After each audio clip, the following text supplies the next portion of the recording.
আপনার জীবন বদলাতে সবসময় বড় কোনো সিদ্ধান্তের প্রয়োজন হয় না, প্রয়োজন কিছু ছোট ছোট অভ্যেস, যেটা আপনার জীবনকে পুরো বদলে দিতে পারে।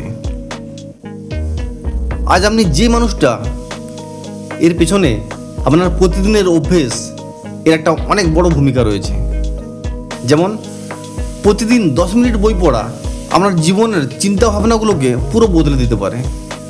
প্রতিদিন 20 মিনিট যোগব্যায়াম আপনার শরীরের আত্মবিশ্বাসকে একদম দৃঢ় করতে পারে।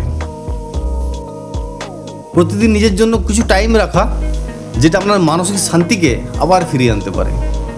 মনে রাখবেন, একদিনের অভ্যেস আপনার জীবনকে বদলায় না, কিন্তু প্রতিদিনের ছোট ছোট অভ্যেস আপনার পুরো জীবনটাকে বদলে দিতে পারে। তাই আজ থেকে নিজেকে প্রশ্ন করুন, আমি প্রতিদিন কী এমন করছি যেটা আমার ভবিষ্যৎকে আরও ভালো করবে।